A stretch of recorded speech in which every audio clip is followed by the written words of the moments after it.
Solution chapter tough लगता है? सच है ये।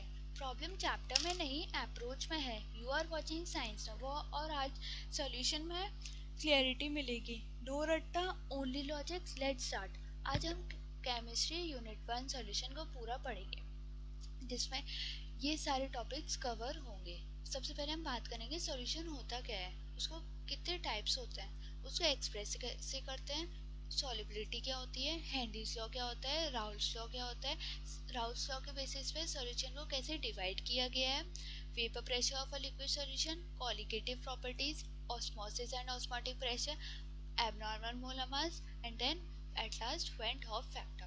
सबसे पहले बात करते हैं सॉल्यूशन होता क्या है। सॉल्यूशन बेसिकली एक होमोजेनियस मिक्सचर होता है टू और मोर कंपोनेंट्स का। अब होमोजेनियस मिक्सचर क्या होता है? होमोजेनियस मिक्सचर ऐसे मिक्सचर होते हैं जिनकी कंपोजिशन सेम होती है। मिक्सचर दो टाइप्स के होते हैं, एक हेट्रोजेनस, एक होमोजेनस। हेट्रोजेनस वो मिक्सचर होते हैं जिनकी कंपोजिशन सेम नहीं होती है, उसमें जो पार्टिकल्स होते हैं, जो सब्सटेंस होते हैं, वो मतलब ठीक से मिक्स नहीं हो पाते हैं, सेपरेट रहते हैं। और जो होमोजेनियस मिक्सचर होता है उसमें कंपोजिशन सेम रहती है और जो कंपोनेंट्स होते हैं, पार्टिकल्स होते हैं, वो अच्छे से मिक्स हो जाते हैं। होमोजेनियस मिक्सचर के कंपोनेंट्स को इजीली सेपरेट नहीं किया जा सकता। तो सॉल्यूशन में अगर बाइनरी सॉल्यूशन वो सॉल्यूशन होता है जिनमें दो कंपोनेंट्स होते हैं। तो अगर बाइनरी सॉल्यूशन है तो उसके मेनली दो कंपोनेंट्स होंगे। पहला कंपोनेंट होगा solute and then other component is solvent. जो सॉल्यूट होता है, जो कम क्वांटिटी में प्रेजेंट होता है, उसे कहते हैं सॉल्यूट, और जो ज़्यादा क्वांटिटी में प्रेजेंट होता है उसे कहते हैं सॉल्वेंट। जो सॉल्वेंट होता है वो सॉल्यूशन की फिजिकल स्टेट बताता है, जैसे कि वो सॉल्यूशन कैसी फिजिकल स्टेट में एग्जिस्ट कर रहा है, वो सॉल्वेंट इंडिकेट करता है। अब एक बात है, जैसे कि जो कंपोजिशन होती है सॉल्यूशन की, वो बहुत इंपॉर्टेंट होती है उसके यूज़ के लिए। अगर हमें सॉल्यूशन को यूज़ करना है तो उसकी पहले कंपोजिशन देखी जाती है। जैसे कि अगर हमने फ्लोराइड आयंस ये 1 ppm वाटर में, तो वो हमें टूथ डिके से प्रिवेंट करेगा। पर वहीं अगर हमने 1.5 ppm ले लिया तो वो टीथ को मोल्टेड कर देगा, जो सही नहीं है। और कभी कभी तो अगर फ्लोराइड आयंस की कंसेंट्रेशन ज़्यादा हो जाती है तो वो हमारे लिए पॉइजनस भी हो सकता है। तो concentration of a solution important होती है। अब बात करते हैं सॉल्यूशन की टाइप्स कितने होते हैं। अब सॉल्यूशन को basically on the basis of solute and solvent, कौन सा मतलब सॉल्यूट क्या है और सॉल्वेंट क्या है, उसके बेसिस पे डिवाइड किया गया है। मेनली मेजरली 3 कैटेगरीज में, gases solution, liquid solution, solid solution. Gases solution वो होते हैं जिनमें सॉल्वेंट होता है वो गैस होता है, उसमें सॉलिड गैस भी हो सकता है, लिक्विड भी हो सकता है और सॉलिड भी हो सकता है। पर जो सॉल्वेंट है वो गैस ही हो सकता है। जैसे कि एग्जांपल है, अगर गैस सॉल्यूट है और सॉल्वेंट गैस है, अगर सॉल्यूट और सॉल्वेंट दोनों गैस है तो जो मिक्सचर बनेगा वो भी गैस होगा। तो उसका एग्जांपल लेते हैं, अगर ऑक्सीजन को हम नाइट्रोजन में डालेंगे तो वो भी एक गैसेस सॉल्यूशन बनाएगा, जो इसे हम गैसेस सॉल्यूशन की कैटेगरी में डालेंगे। अब अगर हम लिक्विड को गैस में डालेंगे, जैसे कि क्लोरोफॉर्म को नाइट्रोजन में डालेंगे, तो वो भी एक गैस से सॉल्यूशन बनाएगा, इससे हम उसे भी गैसेस सॉल्यूशन की कैटेगरी में डालेंगे। And then solid solid solute लिया और सॉल्वेंट तो गैस है ही, तो कैम्फर को नाइट्रोजन में डाला तो ये भी एक गैसियस सॉल्यूशन बनाएगा। फिर सेकेंड बात करते हैं लिक्विड सॉल्यूशन की। लिक्विड सॉल्यूशन वो सॉल्यूशन होता है जिसमें जो सॉल्वेंट होता है वो लिक्विड होता है, पर जो सॉल्यूट होता है वो गैस भी हो सकता है, लिक्विड भी हो सकता है, सॉलिड भी हो सकता है। अब एग्जाम्पल के लिए बात करें तो ऑक्सीजन है वो गैस है और वाटर है वो लिक्विड है। तो गैस को अगर लिक्विड में मिक्स करेंगे तो वो एक सोल्यूशन बनाएगा जो लिक्विड होगा। अब अगर दूसरा बात करें तो इथेनॉल है जो लिक्विड है और वाटर भी लिक्विड है, तो लिक्विड को ही लिक्विड में डालेंगे, मतलब सॉल्यूट और सॉल्वेंट दोनों ही लिक्विड है तो वो भी लिक्विड सॉल्यूशन बनाएंगे। और फिर बात करते हैं ग्लूकोज जो सॉलिड है और वाटर जो लिक्विड है, तो सॉलिड को लिक्विड में मिक्स करेंगे तो वो भी एक लिक्विड सॉल्यूशन बनाएगा। इससे इनको लिक्विड सॉल्यूशन की कैटेगरी में रखते हैं। अब थर्ड आता है सॉलिड सॉल्यूशन। सॉलिड सॉल्यूशन वो सॉल्यूशन होता है जिसमें सॉल्वेंट होता है वो तो सॉलिड होता है, पर जो सॉल्यूट होता है वो गैस भी हो सकता है, लिक्विड भी हो सकता है, सॉलिड भी हो सकता है। अब बात करते हैं हाइड्रोजन। अगर हम हाइड्रोजन और पैलेडियम को मिक्स करेंगे, हाइड्रोजन को अगर पैलेडियम में डालेंगे तो हाइड्रोजन तो एक गैस है और पैलेडियम एक सॉलिड है, तो ये जो सॉल्यूशन बनाएगा, जो मिक्सचर बनाएगा, वो एक सॉलिड सॉल्यूशन बनेगा। अब अगर हम अमेलगम जो एक लिक्विड है और मरकरी जो एक सॉलिड है, अगर अमेलगम को हम मरकरी में डालें, sorry mercury is not a solid, पर रूम टेम्परेचर पे मरकरी जनरली लिक्विड में होता है, पर अगर हम टेम्परेचर उसको उसका अगर सॉलिड स्टेट में, तो टेम्परेचर चेंज करके उसको सॉलिड स्टेट में कर सकते हैं। जो अमेलगम होता है उसको अगर मरकरी में डालते हैं तो जो सोल्यूशन बनता है, जो मिक्सचर बनता है, वो भी सॉलिड स्टेट होता है। तो अगर लिक्विड को अगर सॉलिड में डालेंगे तो वो एक सॉलिड सोल्यूशन भी बना सकता है। अब बात करते हैं सॉल्यूट और सॉल्वेंट, जब दोनों ही सॉलिड हो तो क्या होता है, जैसे कि अगर कॉपर को गोल्ड में डालेंगे तो वो भी एक सॉलिड ही बनाएगा, लिक्विड बनाएगा ना गैस बनाएगा। अगर सॉलिड सॉल्यूट और सॉल्वेंट भी सॉलिड हुआ तो जैसे ही कॉपर और गोल्ड को मिक्स करा तो जो रिजल्टेंट बनेगा वो भी सॉलिड बनाएगा। इन तीनों में जो सॉल्यूशन बना वो सॉलिड है, इससे इन्हें सॉलिड सॉल्यूशन की कैटेगरी में डालेंगे। इस इन तीनों में जो रिजल्टेंट सॉल्यूशन बनेगा वो लिक्विड है, इससे इन्हें लिक्विड की कैटेगरी में डालेंगे। और इन तीनों में जो सॉल्यूशन बनेगा वो गैसियस है, इससे इसे गैसियस सॉल्यूशन की कैटेगरी में डालेंगे।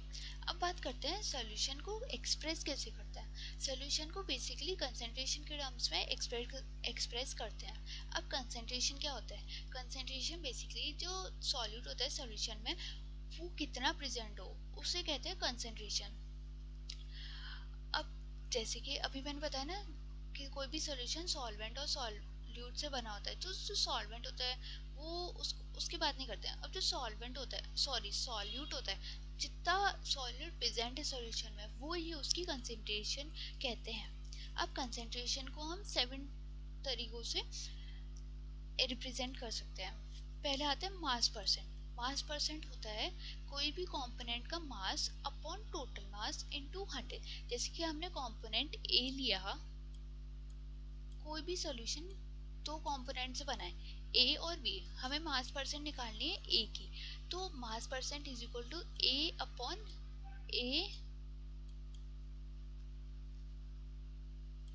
ए प्लस बी इंटू 100।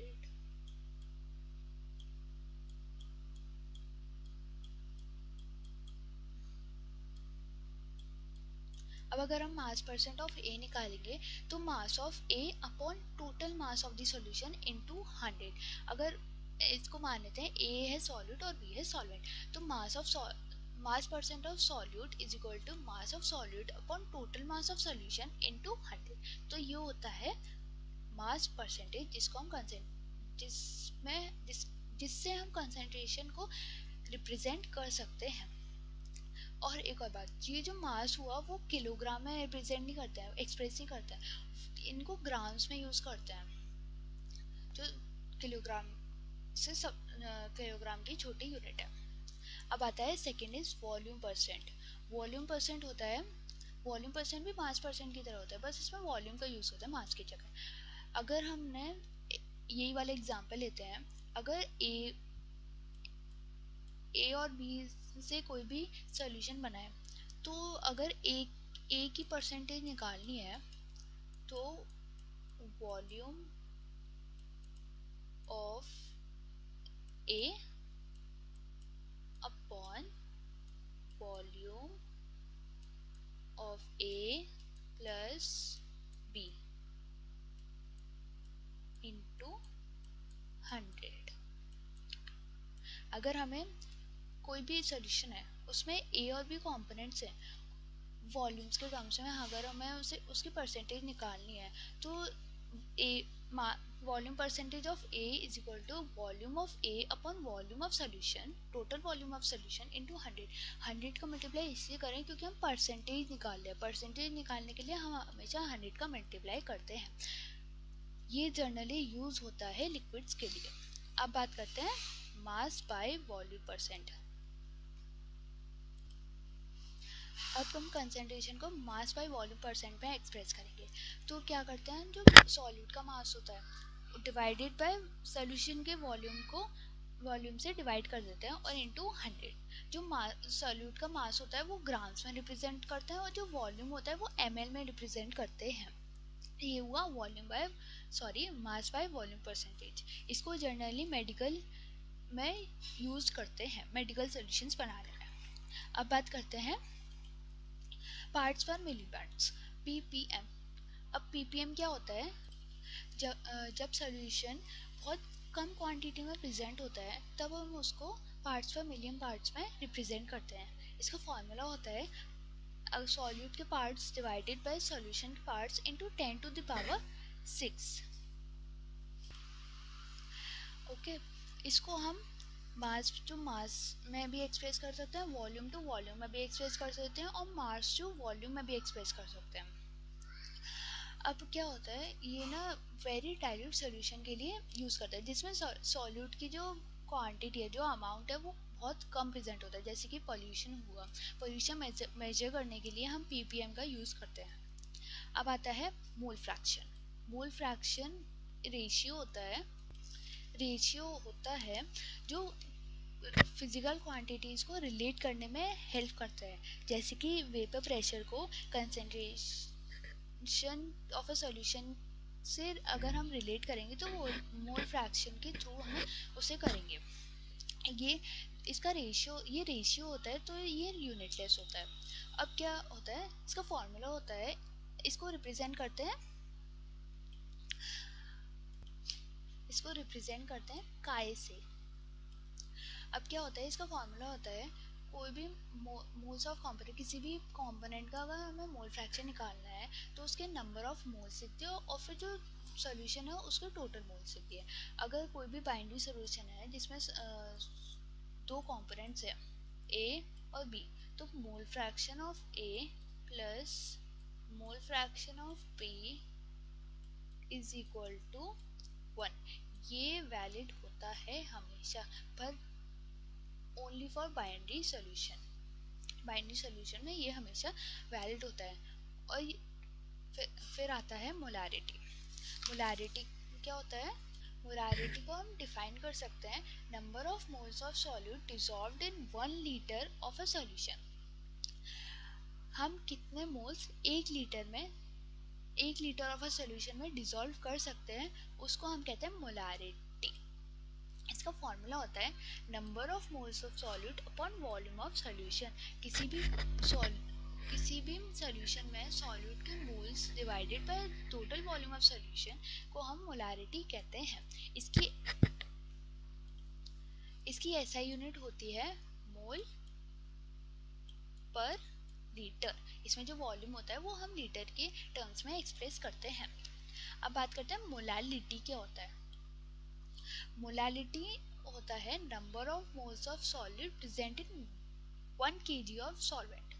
कोई भी सॉल्यूशन लिया, उसमें जो सॉल्यूट हुआ कितने उसके मोल्स, मतलब कितने मोल्स ऑफ सॉल्यूट हम 1 kg मास ऑफ सॉल्वेंट में प्रेजेंट होते हैं, उसे कहते हैं हम मोलालिटी। अब एक और चीज़ आती है कि कौन सा टर्म टेम्परेचर पे डिपेंड करता है। अब क्या होता है, वॉल्यूम होता है वो टेम्परेचर पे डिपेंड करता है। तो जिसमें वॉल्यूम का टर्म है वो तो टेम्परेचर पे डिपेंड होगा, जिसमें वॉल्यूम का कंपोनेंट नहीं है वो इंडिपेंडेंट होता है। अब जैसे कि मास परसेंटेज लिए तो उसमें मास के टर्म है, वॉल्यूम का टर्म नहीं है, तो ये वॉल्यूम पर डिपेंड नहीं करेगा। अब बात करते हैं वॉल्यूम परसेंटेज में। इसमें तो वॉल्यूम का ही टर्म है तो ये टेम्परेचर पर डिपेंड करेगा। अब आता है मास बाय वॉल्यूम। इसमें भी वॉल्यूम का टर्म है तो ये भी टेम्परेचर पर डिपेंड करेगा। अब बात करते हैं पार्ट्स और मिलियन पार्ट्स। इसमें वॉल्यूम का कोई टर्म नहीं है तो ये टेम्परेचर पे डिपेंड नहीं होगा, ये टेम्परेचर इंडिपेंडेंट है। Mole fraction is also temperature independent. Molarity is dependent on temperature क्योंकि इसमें वॉल्यूम का टर्म है। एंड देन मोलालिटी टेम्परेचर पे डिपेंड नहीं करेगा क्योंकि इसमें कोई भी वॉल्यूम का टर्म नहीं है। इससे क्या कहते हैं, जो मोलालिटी होता है वो मोलारिटी के ऊपर फेवर होता है। जनरली हम मोलालिटी को यूज़ करते हैं, ये इसलिए यूज़ करते हैं क्योंकि मोलालिटी में वॉल्यूम का कोई टर्म नहीं है तो टेम्परेचर वैरी होगा तो ये चेंज नहीं होगी, ये सेम रहेगी। पर जबकि मोलारिटी होती है वो उसमें वॉल्यूम का कंपोनेंट है, तो वो टेम्परेचर पे डिपेंड करेगी, और वॉल्यूम और सॉरी अगर टेम्परेचर अगर चेंज होगा, वैरी होगा, तो ये भी चेंज हो जाएगी, ये सेम नहीं रहेगी। इसे मोलारिटी के से ज़्यादा फेवर किया जाता है, मोलारिटी को ही जनरली यूज़ किया जाता है। अब बात करते हैं मोलारिटी और मोलालिटी में रिलेशन क्या होता है। तो जो मोलारिटी होता है, molarity is equal to molarity into 1000 upon 1000 into density minus molarity into molar mass.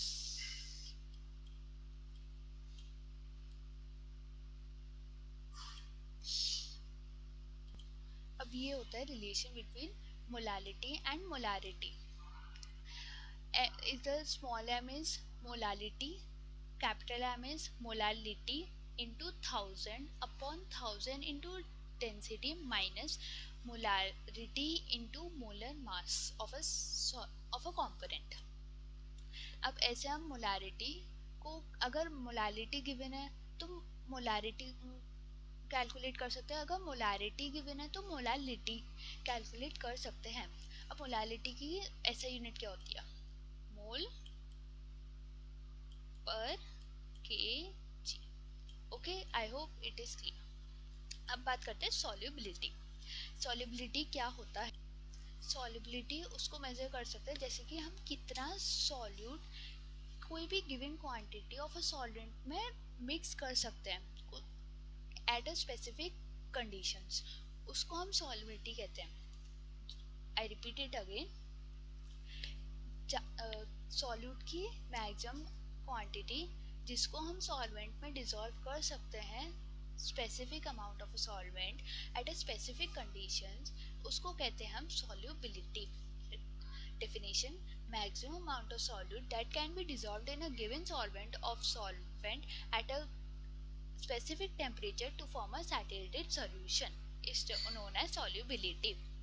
अब क्या होता है, सॉल्युबिलिटी के बेसिस पे सॉल्यूशंस को 3 कैटेगरीज में डिवाइड किया जाता है।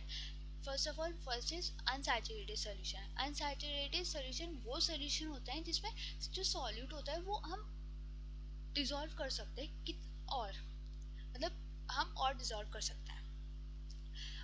फिर आता है सैचुरेटेड। सैचुरेटेड सॉल्यूशन वो सॉल्यूशन होता है जिसमें हम एक पॉइंट के बाद मतलब हम और सॉल्यूट डिसॉल्व नहीं कर सकते। सुपर सैचुरेटेड वो सॉल्यूशन होते हैं जो बहुत अनस्टेबल होते हैं क्योंकि उसमें बहुत सारा सॉल्यूट मिक्स किया जाता है। जैसे कि अगर हम पानी में चीनी घोलते हैं तो चीनी डालेंगे तो घुल जाएगी। फिर 3 ग्लास लेते हैं, 1 2 एंड 3।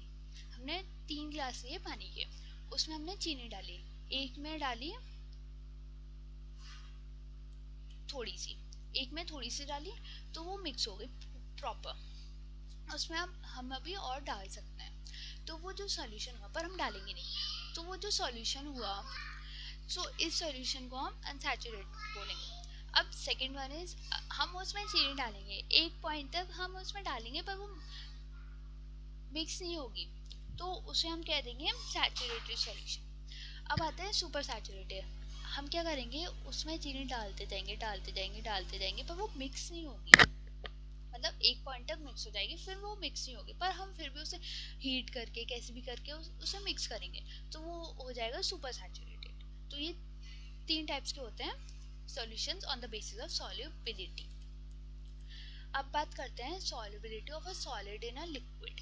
सॉलिड की सॉल्युबिलिटी लिक्विड में, इस बात को बात करेंगे, इसके बारे में बात करेंगे। अब ये क्या होता है, हम कितना अमाउंट सॉलिड सॉल्यूट को लिक्विड सॉल्वेंट में डिसॉल्व कर सकते हैं, उसे कहते हैं solubility of a solid in a liquid. हमारे पास सॉल्यूट है सॉलिड और सॉल्वेंट है लिक्विड। सॉलिड सॉल्यूट है और जो लिक्विड है वो सॉल्वेंट है, तो हम कितना अमाउंट सॉलिड का लिक्विड में मिक्स कर सकते हैं, उसे कहते हैं solubility of a solid in a liquid. इसमें दो टर्म्स आते हैं, डिसोल्यूशन और क्रिस्टलाइजेशन। डिसोल्यूशन एक ऐसा प्रोसेस होता है जिसमें हम सॉल्यूट सॉल्वेंट में डिसॉल्व करते हैं ताकि उसकी कंसंट्रेशन बढ़ जाए। Definition: it is a process in which a solute dissolves in a solvent to form a homogeneous solution। इसकी वजह से हम कंसंट्रेशन ऑफ अ सॉल्यूशन बढ़ा देते हैं। ये एक एक्सोथर्मिक प्रोसेस होता है जिसमें जो हीट होती है वो निकलती है। Second one is crystallization. Crystallization एक ऐसा प्रोसेस है जिसमें हम सॉल्यूट डालते हैं, तो जो सॉल्यूट पार्टिकल्स होते हैं वो एक दूसरे से कोलाइड करते हैं और सेपरेट हो जाते हैं, उसे कहते हैं crystallisation. Definition: it is the process of formation of solid crystals from a solution when the solid particle arrange themselves in a definite ordered structure। अब बात करते हैं जो सॉलिड डिसॉल्व करा वो इक्विलिब्रियम में डिसॉल्व करते हैं, मतलब वो एक ही पॉइंट तक डिसॉल्व हो सकता है ना, फिर वो डिसॉल्व नहीं हो सकता, तो हम उसे इक्विलिब्रियम तक ही डिसॉल्व कर सकते हैं। अब जो रेट ऑफ डिसोल्यूशन होता है वो रेट ऑफ क्रिस्टलाइजेशन के इक्वल होता है, और इसमें एक प्रॉपर्टी फॉलो होती है, एक रूल फॉलो होता है, लाइक डिसॉल्व लाइक। जैसे कि हम पोलर को पोलर में ही डिसॉल्व कर सकते हैं, नॉन पोलर को नॉन पोलर में ही डिसॉल्व कर सकते हैं, ऐसे ही जो solubility of a solid in a liquid है वो एक रूल फॉलो करता है, लाइक डिसॉल्व लाइक। एक जैसे कि ए सॉल्यूशन और बी, ये मान लो सॉल्यूट है, ये मान लो सॉल्वेंट है, तो जो सॉल्यूट की जो प्रॉपर्टी होगी वो इससे मतलब इस इसकी और इसकी इन दोनों की प्रॉपर्टी सेम होगी, तभी ये डिसॉल्व कर सकते हैं। ओके, अब बात करते हैं जो सॉलिड की सॉल्युबिलिटी होती है लिक्विड में वो किन फैक्टर्स पर डिपेंड करती है, मतलब कौन से फैक्टर से अफेक्ट करते हैं। पहला होता है nature of a solid and solvent. मैंने अभी बताया था ना, like dissolve like he follow करते हैं, तो जो पोलर सॉलिड होते हैं वो डिसॉल्व इन पोलर सॉल्वेंट। जैसे कि अगर सॉलिड पोलर हुआ और लिक्विड भी पोलर हुआ तभी वो मिक्स हो सकते हैं, वरना वो मिक्स नहीं होंगे। और अगर सॉलिड भी नॉन पोलर हुआ, लिक्विड भी नॉन पोलर हुआ, तभी वो डिसॉल्व हो सकता है। अगर सॉलिड पोलर हुआ पर लिक्विड नॉन पोलर हुआ तो वो डिसॉल्व नहीं करेंगे। तो ये nature of a solute and solvent पे डिपेंड करती है। फिर आता है टेम्परेचर पे। तो अगर एंडोथर्मिक है तो जो हीट होती है वो एब्जॉर्ब होती है, और जो सॉल्युबिलिटी होती है वो इंक्रीज होती है। Solubility is directly proportional to temperature. अगर टेम्परेचर बढ़ेगा तो सॉल्युबिलिटी भी बढ़ेगी। अब बात करते हैं एक्सोथर्मिक डिसोल्यूशन। जो एक्सोथर्मिक होते हैं वो जिसमें हीट निकलती है उन्हें कहते हैं एक्सोथर्मिक। अब क्या होता है, जो मैंने भी बताया ना, टेम्परेचर पर डिपेंड करता है, तो अगर एंडोथर्मिक में तो टेम्परेचर बढ़ता है तो सॉल्युबिलिटी भी बढ़ जाती है, तो पर जो एक्सोथर्मिक होता है उनमें टेम्परेचर डिक्रीज होता है, तो जो सॉल्युबिलिटी होगी वो भी डिक्रीज हो जाएगी। अब बात करते हैं प्रेशर की। प्रेशर का कोई भी रोल नहीं होता। प्रेशर सॉलिड की सॉल्युबिलिटी को लिक्विड में अफेक्ट नहीं कर सकता। ये इसलिए क्योंकि जो सॉलिड और लिक्विड होता है वो इनकम्प्रेसिबल होते हैं, वो कंप्रेस नहीं हो सकते, वो दब नहीं सकते। तो जो प्रेशर है उन पर हम कितना भी प्रेशर लगाएं पर वो उन पे कोई इफेक्ट नहीं पड़ेगा, तो इसलिए वो प्रेशर पे अनअफेक्टेड होते हैं। Solubility of a solid in a liquid is independent on pressure. अब सेकंड बात करते हैं solubility of a gas in a liquid. कितना अमाउंट ऑफ गैस हम लिक्विड में डिसॉल्व कर सकते हैं उसको कहते हैं हम solubility of a gas in a liquid. हम इसमें सॉल्यूट लेते हैं गैस और सॉल्वेंट लेते हैं लिक्विड। अब फैक्टर्स देखते हैं कौन से इन्हें अफेक्ट करते हैं। जैसे हमने पहले पढ़ा लाइक डिसॉल्व लाइक, अगर सॉल्यूट भी पोलर हुआ सॉल्वेंट भी पोलर हुआ तभी वो मिक्स हो सकता है। अगर वो डिफरेंट हुए, जैसे कि एक पोलर हुआ एक नॉन पोलर हुआ, तो वो मिक्स नहीं हो सकते, अब एक परफेक्ट सोल्यूशन नहीं बना सकते। तो वो nature of a gas and liquid पे डिपेंड करता है। अब बात करते हैं दूसरा effect of pressure. Gas compressible होती है तो उन पर प्रेशर का इफेक्ट पड़ता है। तो एक लॉ दिया था हेनरीज लॉ। हेनरी ने एक लॉ दिया था हेनरी ने एक लॉ दिया था, अगर टेम्परेचर सेम रहेगा तो जो सॉल्युबिलिटी ऑफ अ गैस है वो डायरेक्टली प्रोपोर्शनल होती है पार्शियल प्रेशर के। Solubility of a gas is directly proportional to partial pressure, or partial pressure of a gas is directly proportional to the mole fraction of the components of the solution.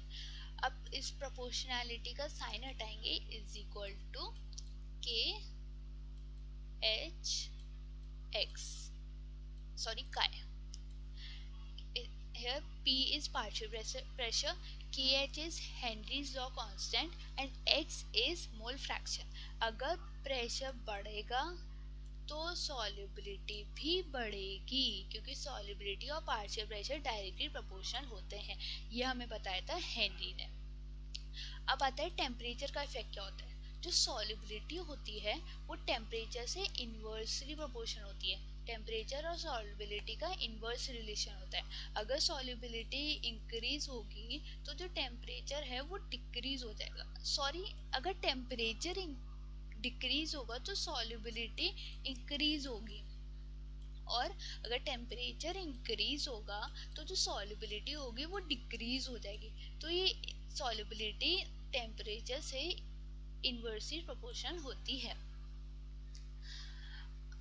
इसी वजह से जो gas molecules होता है वो liquid solution से, मतलब temperature ज़्यादा होता है तो वो लिक्विड सॉल्यूशन से इजीली इवेपोरेट हो जाते हैं, एस्केप हो जाते हैं. अब बात करते हैं हेनरीज लॉ की एप्लीकेशन. हेनरीज लॉ की मेनली 4 एप्लीकेशन है. फर्स्ट आते हैं कार्बोनेटेड बेवरेजेस. हम क्या करते हैं, सोडा ड्रिंक्स और सोडा बॉटल्स होती है उसमें हम कार्बन डाइऑक्साइड की कंसेंट्रेशन बढ़ाने के लिए उसको टाइटली सील कर देते हैं.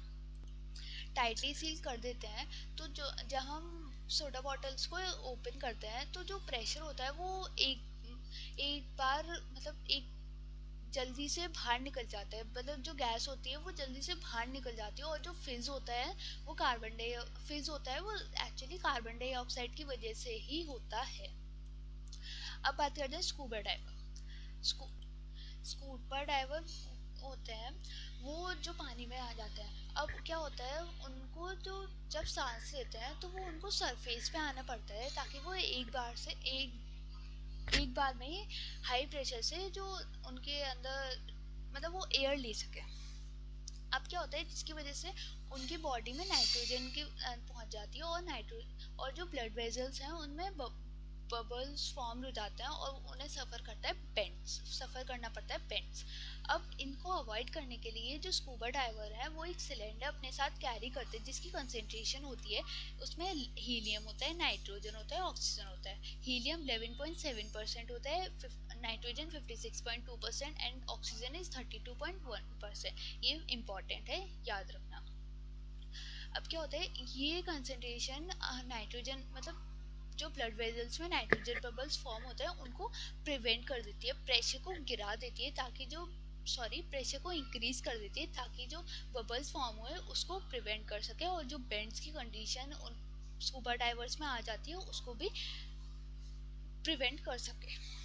अब अगला आता है हाई एल्टीट्यूड प्रॉब्लम.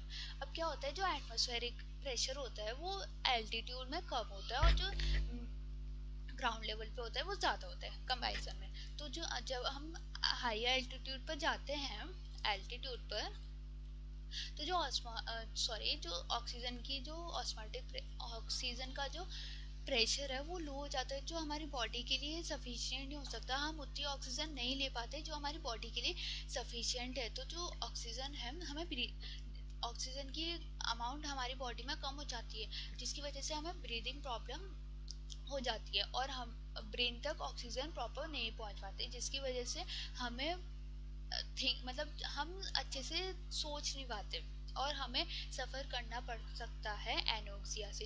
एनोक्सिया एक कंडीशन है जिसमें वो जनरली ऐसे लोगों को होती है जो हाई एल्टीट्यूड पर जाते हैं. ये इसलिए होती है क्योंकि हाई एल्टीट्यूड पर ऑक्सीजन की प्रेजेंट कम अमाउंट में होती है, तो जो ब्रेन तक ऑक्सीजन नहीं पहुंच पाती, इससे वो मतलब सोचने की एबिलिटी को खो देते हैं, मतलब कम हो जाती है जिसकी वजह, और इसी को कहते हैं एनोक्सिया. ओके, अब आता है इंडस्ट्रियल प्रोसेस. जो हेनरीज होता है वो हमें इंडस्ट्रियल प्रोसेस में ऐसे यूज करना पड़ता है, जो solubility of a gas in a liquid है उसको मेजर कर सकते, मतलब एक प्रॉपर प्रॉपर कंसंट्रेशन पे ही मिक्स करना पड़ेगा, क्योंकि सोल्यूशन की अगर कंपोजिशन अलग हो गई तो उसका यूज भी डिफरेंस हो जाएगा, उसका इफेक्ट भी अलग हो जाएंगे, तो उसकी मतलब सॉल्युबिलिटी को गैस की सॉल्युबिलिटी को लिक्विड में कंट्रोल करने के लिए हम हेनरीज लॉ का यूज करते हैं। जैसे कि अमोनिया को प्रोडक्शन करने के लिए, गैस का एब्जॉर्ब करने के लिए हेनरीज लॉ यूजफुल होता है। अब बात करते हैं vapour pressure of a liquid solution. Vapour pressure क्या होता है? वेपर प्रेशर क्या होता है, जो कैसे मान लो एक कंटेनर है, उसमें कोई लिक्विड है, तो जो लिक्विड और सोल्यूशन, मान लो सोल्यूशन और लिक्विड, सोल्यूशन या लिक्विड की जो वेपर्स हैं उनकी वजह से जो वॉल्स ऑफ द कंटेनर पर जो प्रेशर लगाया गया उसे कहते हैं हम vapour pressure of a liquid solution. Simple क्या बोलते हैं, जो वेपर्स का मतलब वेपर्स कंटेनर की वॉल्स पर प्रेशर लगाते हैं तो उन्हें कहते हैं vapour pressure of a liquid solution. अब इसके बेसिस पे लिक्विड को टू टाइप्स में डिवाइड किया जाता है, वॉलेटाइल लिक्विड और non volatile liquid. Volatile liquid ऐसे लिक्विड होते हैं जो इजीली इवेपोरेट हो जाते हैं नॉर्मल टेम्परेचर पे और हाई, क्योंकि उनका जो वेपर प्रेशर होता है वो ज़्यादा होता है। जो वॉलेटाइल लिक्विड होते हैं वो इजीली इवेपोरेट हो जाते हैं, क्योंकि उनका जो वेपर प्रेशर होता है वो ज़्यादा होता है, तो वो इजीली वेपर्स में कन्वर्ट हो जाते हैं और एस्केप हो जाते हैं नॉर्मल कंडीशंस पे। और नॉन वॉलेटाइल लिक्विड वो लिक्विड होते हैं जो इजीली इवेपोरेट नहीं हो पाते हैं नॉर्मल टेम्परेचर पे, क्योंकि उनका जो वेपर प्रेशर होता है वो लो होता है। अब जैसे कि ईथर हुआ, एसीटोन हुआ, वो जल्दी इवेपोरेट हो जाते हैं तो उन्हें कहते हैं वॉलेटाइल लिक्विड। और ग्लिसरॉल और ऑयल हुआ, वो जल्दी इवेपोरेट नहीं हो पाते तो उन्हें नॉन वॉलेटाइल लिक्विड कहते हैं। अब बात करते हैं vapour pressure of liquid liquid solution. अब मैंने बताया था कोई भी सॉल्यूशन दो कंपोनेंट से बना होता है, कंपोनेंट ए एंड बी। तो जो दोनों कंपोनेंट के वेपर्स सॉल्यूशन के कंटेनर की वॉल्स पे एग्जर्ट करते हैं प्रेशर, उसे कहते हैं vapour pressure of liquid liquid solution.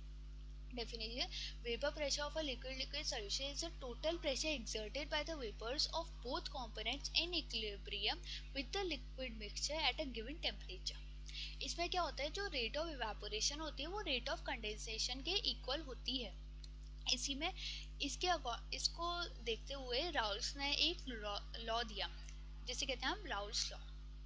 ये स्टेट करता है जो पार्शियल प्रेशर है कोई भी कंपोनेंट का वो डायरेक्टली प्रोपोर्शनल होता है मोल fraction of that component in the solution. जैसे कि अगर कंपोनेंट हुआ ए, तो जो ए और बी कोई भी सॉल्यूशन है वो ए और बी कंपोनेंट से बना है, तो जो पार्शियल प्रेशर ऑफ ए है वो डायरेक्टली प्रोपोर्शनल होता है मोल फ्रैक्शन ऑफ ए के। प्रोपोर्शनैलिटी का साइन हटाएंगे, equals to P naught A x A. P naught is the Raoult's law constant and Pa is the partial pressure of component A and X is mole fraction of component A। अब ऐसी component B का होता है। अब अगर total निकालेंगे, total partial pressure of a liquid, तो आ जाएगा P1 plus P2, partial pressure of component A plus partial pressure of component B. तो पार्शियल प्रेशर का फॉर्मूला क्या होगा, P naught x A plus P naught x B. अब इसका ग्राफ देखो, ये रहा बी कंपोनेंट बी का, ये रहा कंपोनेंट ए और ये है टोटल। तो ये रहा कंपोनेंट ए का partial pressure P naught one, sorry P naught one is vapour pressure, तो ये P naught sorry partial pressure of component one हुआ जिसके मैक्सिमम वैल्यू मोल फ्रैक्शन। अब ये रहा partial pressure of component two. अब इसका जो टोटल होगा वो इन दोनों को ऐसे इंटरसेक्ट करेगा, वो इन दोनों का बीच में होगा। अब आता है राउल्स लॉ का पूरा डेरिवेशन। मान लो कंपोनेंट वन है, कोई भी है सॉल्यूशन, उसमें कंपोनेंट वन है और कंपोनेंट टू है, तो जो partial pressure of component one निकालेंगे तो equals to partial pressure sorry vapour pressure P naught into x1, that is mole fraction, and then partial pressure of component 2 is equal to vapor pressure of component 2 into mole fraction। अब क्या करेंगे, हम total partial pressure निकालेंगे, तो total is equal to P1 plus P2।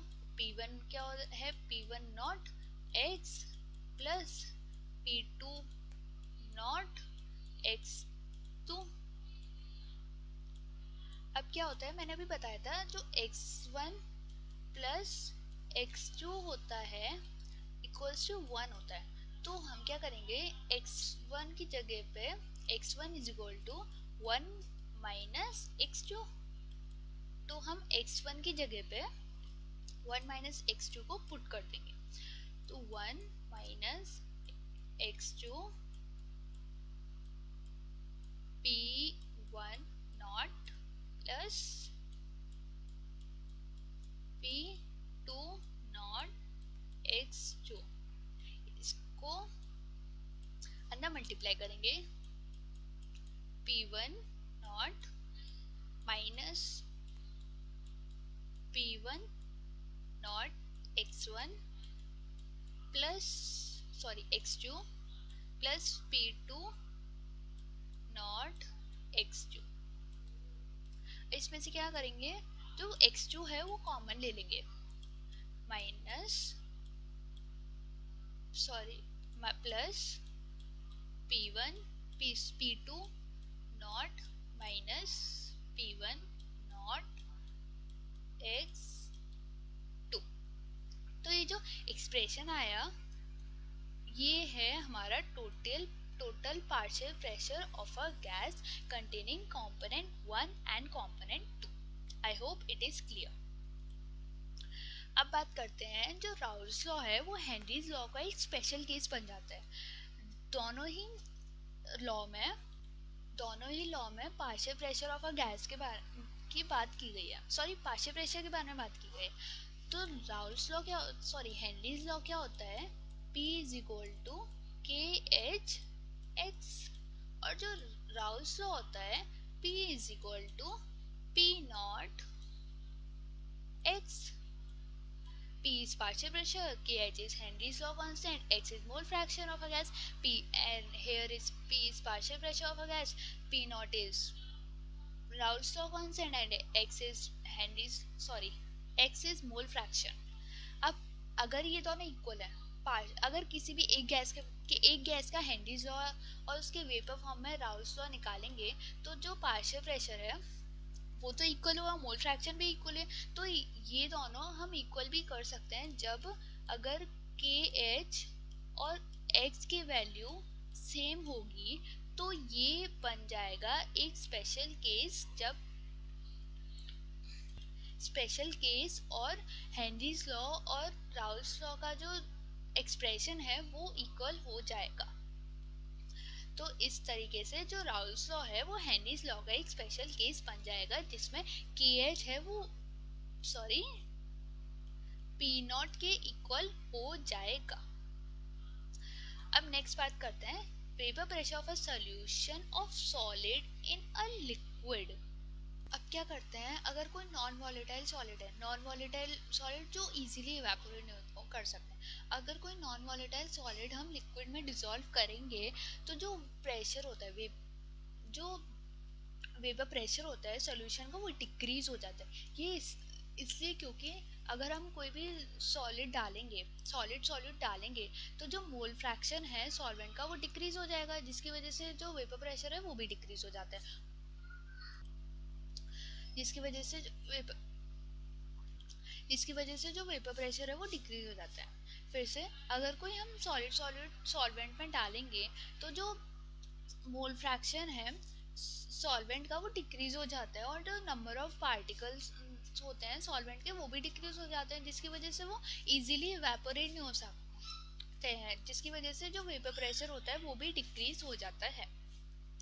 Solid particle occupy surface, solid particle surface को occupy कर लेते हैं, जिसकी वजह से सॉल्वेंट मॉलिक्यूल है वो इजीली इवेपोरेट नहीं हो पाते और वेपर प्रेशर डिक्रीज हो जाता है।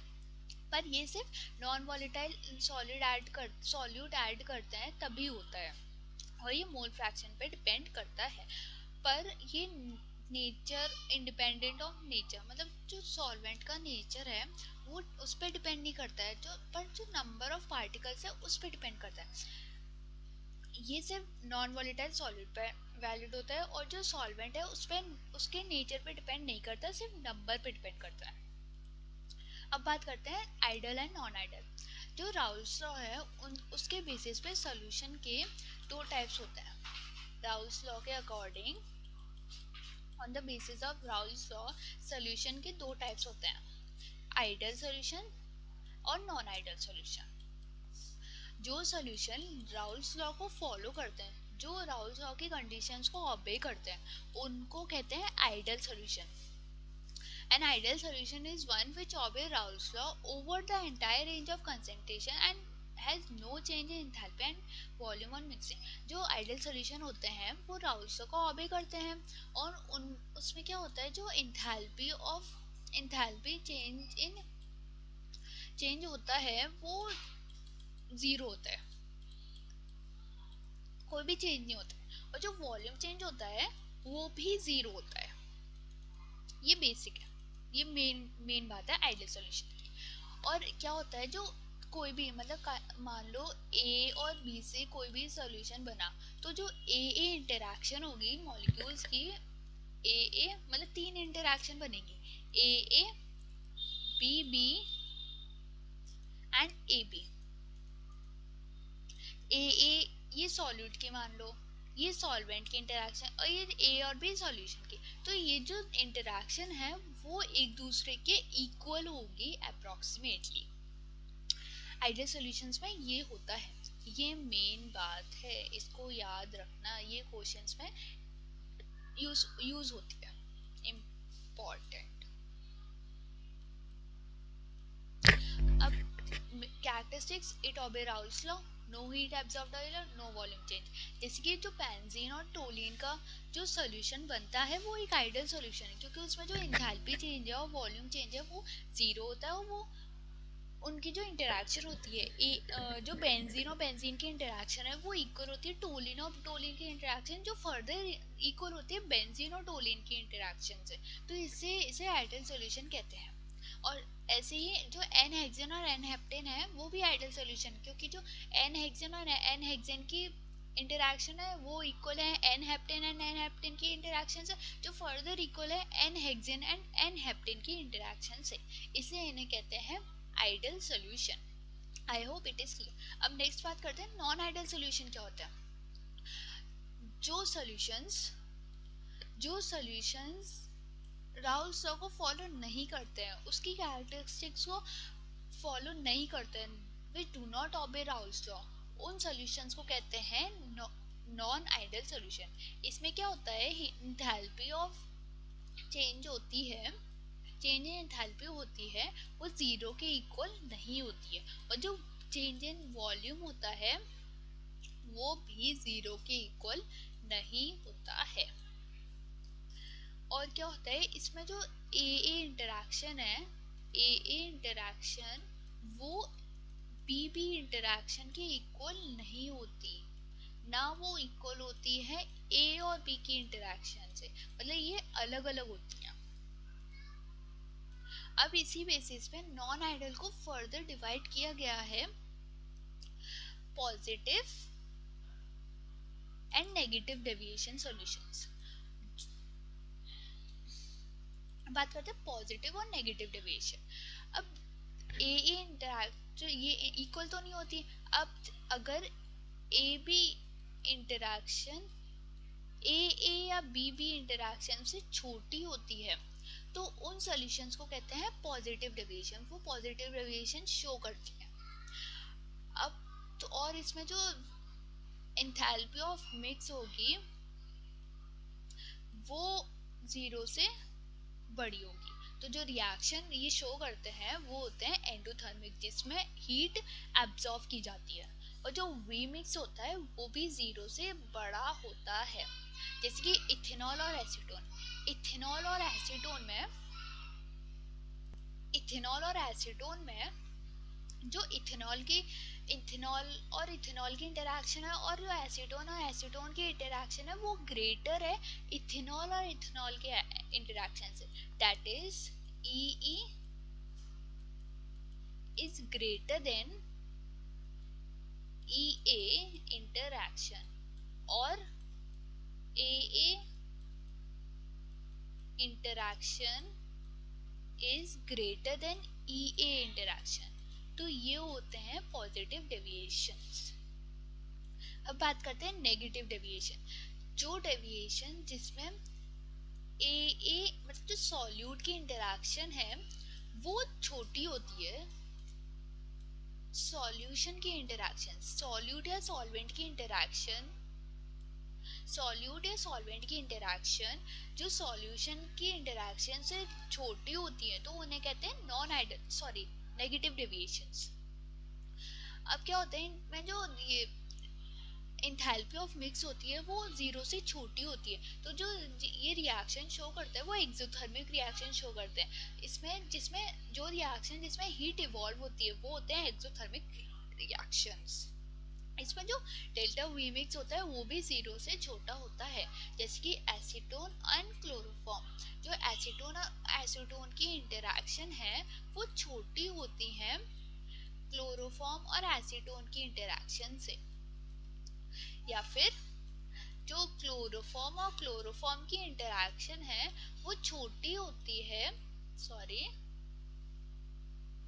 1 मिनट, वो छोटी होती है एसीटोन और क्लोरोफॉर्म की इंटरैक्शन से। आई होप इट इज क्लियर।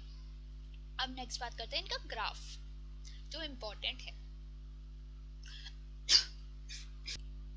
इसमें जो टोटल पार्शियल प्रेशर है वो पार्शियल प्रेशर ऑफ ए और पार्शियल प्रेशर ऑफ बी, मतलब टोटल पार्शियल प्रेशर है वो इन दोनों के पार्शियल प्रेशर को प्लस करके जो आता है। मान लो इनको P A plus P B is equal to X, और जो पी टोटल आया वो आया y। तो इसमें बोला गया है जो पॉजिटिव डेविएशन है वो उसमें x is smaller than y is greater then x। तो जो टोटल पार्शियल प्रेशर है वो ज्यादा होता है sum of partial pressure of the components in the solution. ऐसे ऐसे सॉल्यूशन ये शो करते हैं positive deviation from Raoult's law. ऐसे ही नेगेटिव डेविएशंस में क्या होता है, जो y होता है वो छोटा होता है x से। तो जो जो टोटल पार्शियल प्रेशर है वो छोटा होता है sum of partial pressure of the gas. और दूसरी तरीके से कहें तो sum of partial pressure of the components of the solution है वो ज्यादा होता है टोटल पार्शियल प्रेशर से। तो ये रहा इनका ग्राफ। ये बहुत इंपॉर्टेंट है तो इनको याद करना। सारे ग्राफ इस चैप्टर में बहुत इंपॉर्टेंट है तो सबकी प्रैक्टिस और सबको समझना, तभी समझ आएंगे। अब बात करते हैं जो सॉल्यूशंस होते हैं वो पॉजिटिव डेविएशन कैसे शो करते हैं और नेगेटिव डेविएशन कैसे शो करते हैं। अब एग्जांपल के लिए लेते हैं इथेनॉल एंड एसीटोन। अब इथेनॉल में क्या होता है, जो हाइड्रोजन बॉन्ड होती है वो स्ट्रांगली प्रेजेंट होती है। तो जब हम एसीटोन डालते हैं तो जो हाइड्रोजन बॉन्ड होती है वो बहुत मुश्किल से ब्रेक होती है, जिसकी वजह से जो न्यू इंटरेक्शन बनती है इथेनॉल और एसीटोन की वो ज़्यादा स्ट्रांग नहीं होती, वो वीक हो जाती है। और इसलिए वो शो करती है, इसलिए जो इंटरेक्शन फॉर्म होता है ए और बी का वो छोटा होता है, interaction of A and interaction of B B, जिसकी वजह से वो पॉजिटिव डेविएशन शो करता है। इसमें क्या होता है, जो मॉलिक्यूल्स होते हैं वो इजीली एस्केप नहीं कर पाते और वेपर प्रेशर होता है वो इंक्रीज हो जाता है, क्योंकि वो हाइड्रोजन बॉन्ड ब्रेक करने में ज़्यादा एनर्जी यूज होती है, इसलिए वो पॉजिटिव डेविएशन शो करता है। अब बात करते हैं नेगेटिव डेविएशन। अब negative deviation acetone and chloroform का सॉल्यूशन शो करते हैं। एसीटोन और क्लोरोफॉर्म होते हैं वो एक दूसरे के साथ स्ट्रॉन्ग हाइड्रोजन बॉन्डिंग बना लेते हैं। तो जो मतलब जो एसीटोन और क्लोरोफॉर्म है वो इंडिविजुअली उनमें वीक हाइड्रोजन बॉन्ड प्रेजेंट होते हैं। जो ए है एसीटोन एंड एसीटोन में, उनमें जो हाइड्रोजन बॉन्ड है वो वीक है, और जो क्लोरोफॉर्म है और क्लोरोफॉर्म है उनमें भी हाइड्रोजन बॉन्ड है तो वीक है। तो जब हम एसीटोन डालते हैं क्लोरोफॉर्म में तो इन ये दोनों की हाइड्रोजन बॉन्ड ब्रेक हो जाती है, जिसकी वजह से वो एक न्यू इंटरेक्शन फॉर्म करता है ए एसीटोन एंड क्लोरोफॉर्म, जिसकी हाइड्रोजन बॉन्ड स्ट्रॉन्ग होती है, जिसकी वजह से जो एसीटोन और क्लोरोफॉर्म की इंटरेक्शन हुई वो ज़्यादा होती है क्लोरोफॉर्म एंड एसीटोन से, जिसकी वजह से जो मॉलिक्यूल्स होते हैं वो टाइटली पैक्ड होते हैं और जो वेपर प्रेशर होता है वो डिक्रीज हो जाता है, क्योंकि इजीली हाइड्रोजन बॉन्ड इनके ब्रेक हो जाते हैं न्यू इंटरेक्शन बनाने के लिए, जिसकी वजह से जो ए बी इंटरेक्शन है वो ज़्यादा होती है ए इंटरेक्शन और बी बी इंटरेक्शन से, जो इसलिए वो शो करते हैं negative deviation. I hope it is clear. अब नेक्स्ट बात करते हैं व्हाट इज एजियोट्रॉप्स। एजियोट्रॉप्स ऐसे मिक्सचर्स होते हैं जो एक ही कांस्टेंट टेम्परेचर पे बॉईल हो जाते हैं और उनकी जो कंपोजिशन होती है लिक्विड और वेपर फेज में वो सेम होती है। इनका जो बॉइलिंग मिक्सचर होता है वो कांस्टेंट होता है, कंपोजिशन ऑफ लिक्विड होती है वो कंपोजिशन ऑफ वेपर में, मतलब जो वेपर में कंपोजिशन होती है वही लिक्विड में कंपोजिशन होती है। तो ऐसे लिक्विड्स को हम कहते हैं एजियोट्रॉप्स। ये इजीली सेपरेट नहीं कर सकते distillation, can not be separated by simple distillation. इसके लिए अब इसको हम दो कैटेगरीज में डिवाइड करते हैं, on the positive deviation negative deviation, that is minimum boiling azeotrope and maximum boiling azeotrope. Minimum boiling azeotrope वो एजियोट्रॉप्स होते हैं, वो लिक्विड होते हैं जो पॉजिटिव डेविएशन शो करते हैं और उनकी जो कंपोजिशन होती है वो लिक्विड और वेपर फेज में सेम होती है। और जो मैक्सिमम बॉइलिंग एजियोट्रॉप होते हैं वो नेगेटिव डेविएशन शो करते हैं राउल्ट्स लॉ से, जिनकी कंपोजिशन लिक्विड और वेपर फेज में सेम होती है। अब ये रहा minimum and maximum boiling azeotrope. अब देखो जो मिक्सचर लो टेम्परेचर पे बॉईल हो जाते हैं, अब मान लो ए में कोई भी मिक्सचर रहा ए और बी, वो ए और बी के कंपैरिजन में लो टेम्परेचर पे बॉईल हो जाते हैं, तो वो mixture minimum boiling azeotrope show करते हैं और वो पॉजिटिव डेविएशन शो करते हैं। इसमें जो ए और बी की इंटरेक्शन है वो लो होती है, वो वीक होती है, क्योंकि जो ए और बी है वो इजीली बॉईल हो जाता है as comparison to A and B. इसमें वेपर प्रेशर ज्यादा होता है और जो बॉइलिंग पॉइंट होता है वो लो होता है। For example ethanol and water. अब नेक्स्ट बात करते हैं मैक्सिमम बॉइलिंग एजियोट्रॉप। ऐसे एजियोट्रॉप जो हायर टेम्परेचर पे बॉयल होता है as compare to its components. जो मिक्सचर जैसे कि ए और बी अगर ज़्यादा टेम्परेचर पे बॉयल होंगे एज कंपेयर टू ए और बी, तो अगर इनकी बॉइलिंग पॉइंट ज़्यादा होगा तो ये मैक्सिमम बॉइलिंग एजियोट्रॉप शो करेंगे। ये negative deviation from rounds law show करते हैं। इनकी जो ए बी इंटरेक्शन है वो स्ट्रॉन्ग होती है, क्योंकि इनकी जो जिसकी वजह से इनका जो बॉइलिंग पॉइंट होता है वो हाई होता है, क्योंकि उनकी जो इंटरेक्शन होती है वो तोड़ने में ज़्यादा टेम्परेचर यूज होता है। Vapour pressure is low and the boiling point is high. For example nitric acid and water, solution of nitric acid and water show maximum boiling azeotrope.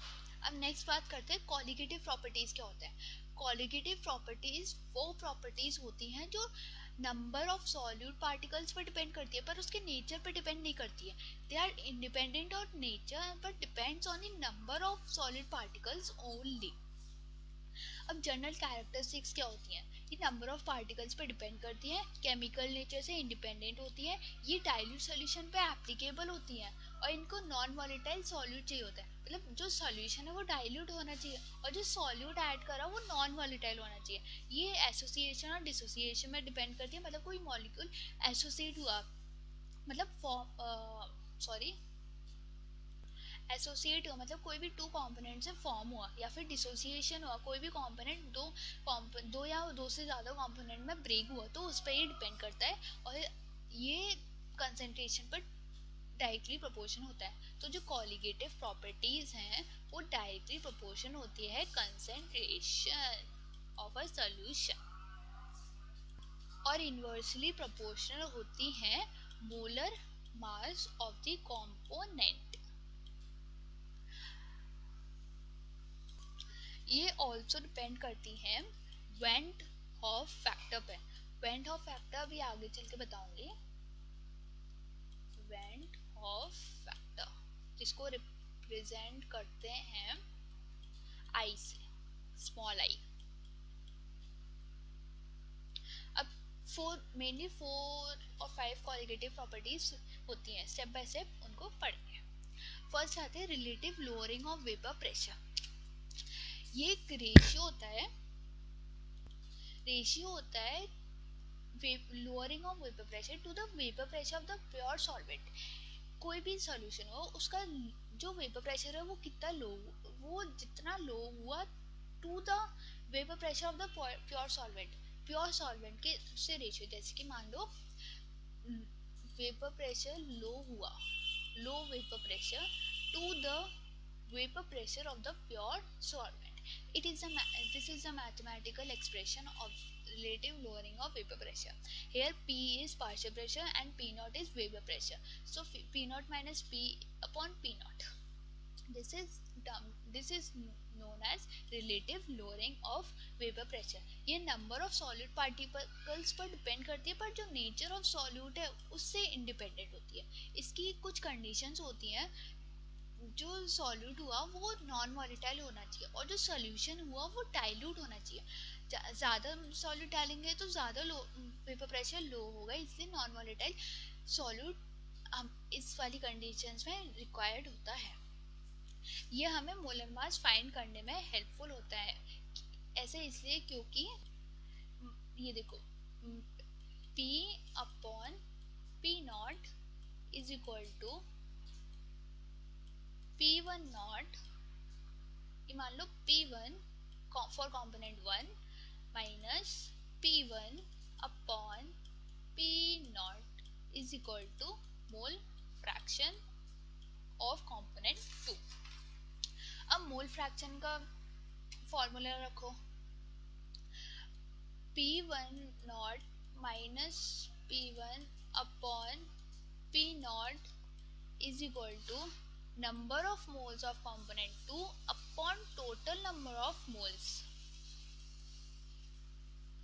Total number of moles.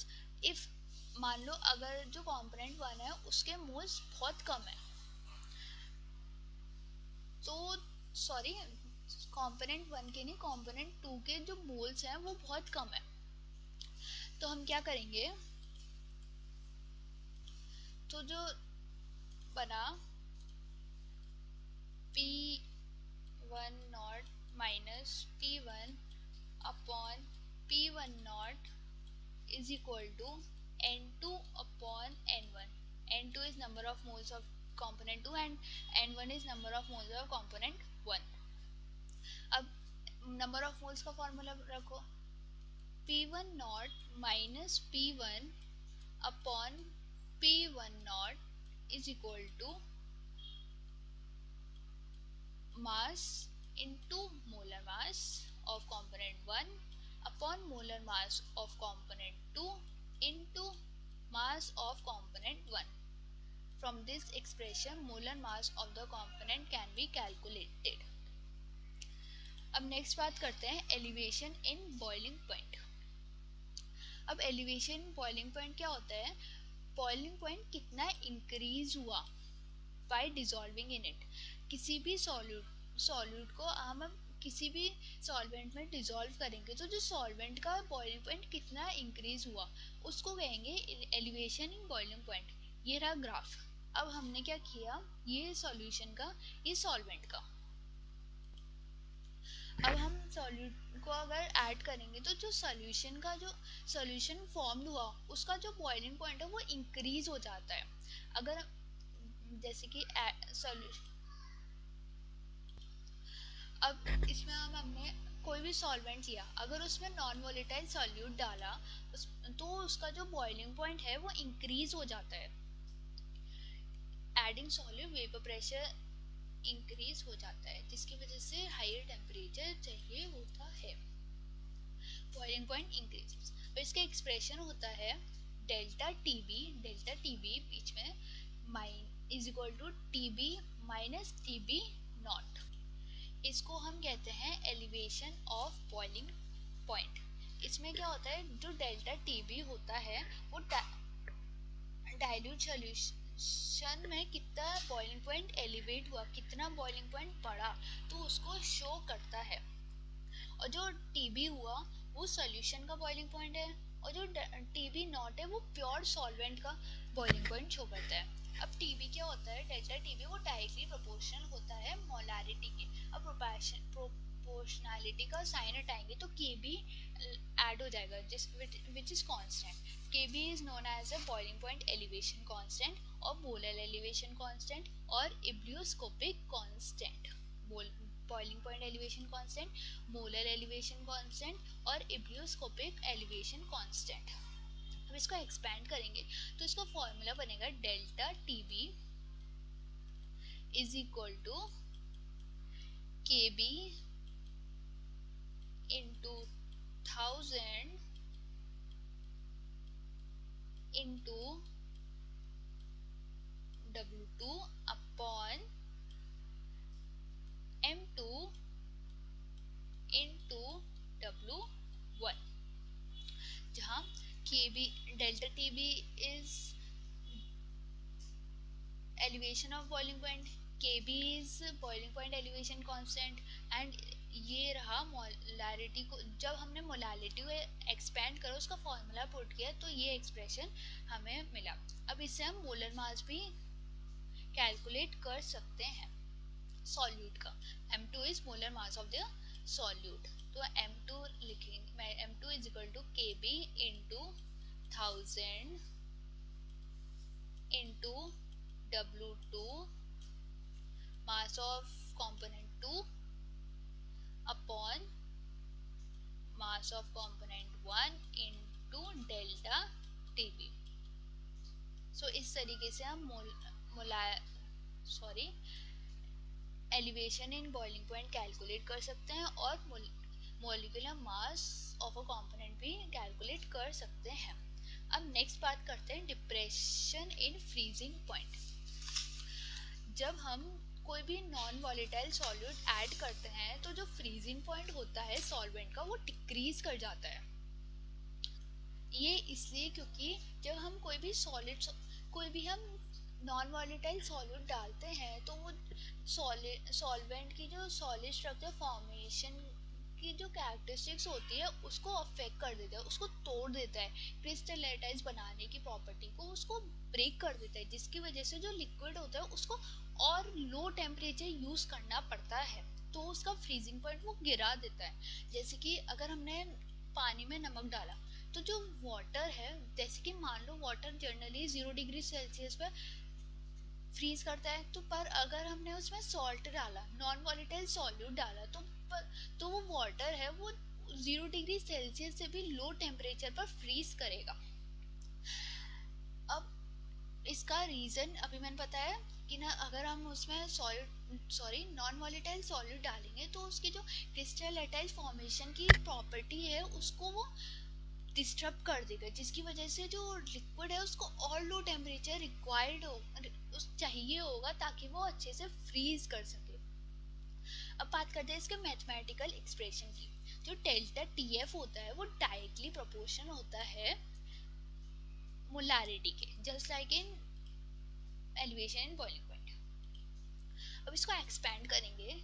इसमें KF है, इसमें जो KF है वो होता है freezing point depression constant और molar depression constant और क्रायोस्कोपिक कांस्टेंट। जो केएफ होता है उसकी यूनिट होती है के केल्विन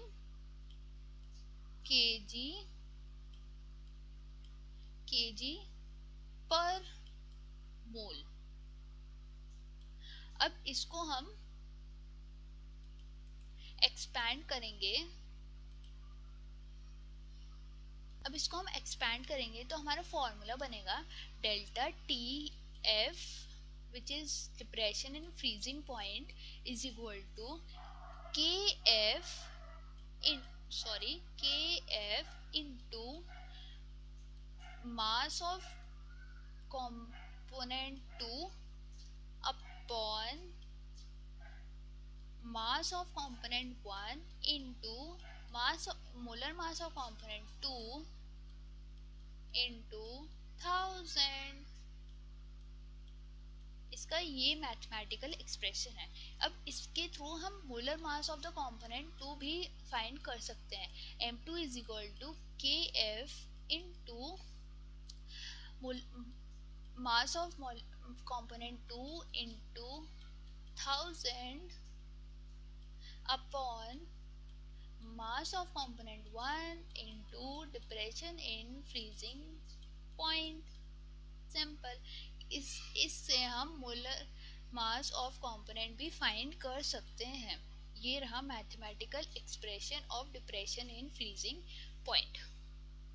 अब बात करते हैं, जब हम कोई भी नॉन वोलेटाइल सॉल्यूट डालते हैं तो जो ज़्यादा सॉल्यूट डालेंगे तो जो ज़्यादा डिप्रेशन आएगा, क्योंकि उसकी जो क्रिस्टलाइटाइज फॉर्मेशन है वो भी ज़्यादा डिक्रीज होगी, तो जिसकी वजह से जो फ्रीजिंग पॉइंट है वो ज़्यादा डिक्रीज हो जाएगा। ये नंबर ऑफ सॉलिड पार्टिकल्स पे डिपेंड करता है उसके नेचर पे नहीं, क्योंकि वो कॉलिगेटिव प्रॉपर्टी है। कॉलिगेटिव प्रॉपर्टी वो प्रॉपर्टी होती है जो नंबर ऑफ पार्टिकल्स पे डिपेंड करती है इंडिपेंडेंट और नेचर ऑफ पार्टिकल्स पर इंडिपेंडेंट होती है।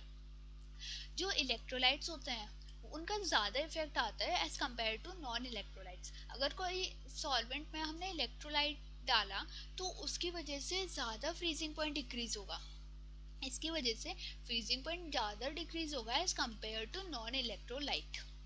जैसे कि प्योर वाटर 0 डिग्री पे फ्रीज होता है, पर अगर हम उसमें सॉल्ट डालेंगे तो वो 0 डिग्री से भी लो टेम्परेचर पर फ्रीज होगा, क्योंकि जो सॉल्ट है वो एक इलेक्ट्रोलाइट है, जिसकी वजह से वो जो वाटर का फ्रीजिंग पॉइंट है वो डिक्रीज कर देगा, जिसकी वजह से जो विंटर्स में रोड होती है वो सॉल्टेड लगती है। और जो आइसक्रीम होती है उसमें सॉल्ट मिक्सचर यूज करते हैं ताकि वो ज्यादा देर तक फ्रीज हो।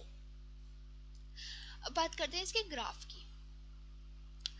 अब ये रहा वेपर प्रेशर, ये रहा delta TF. Delta TF is differential in freezing point which is difference between pure freezing point of pure solvent and freezing point of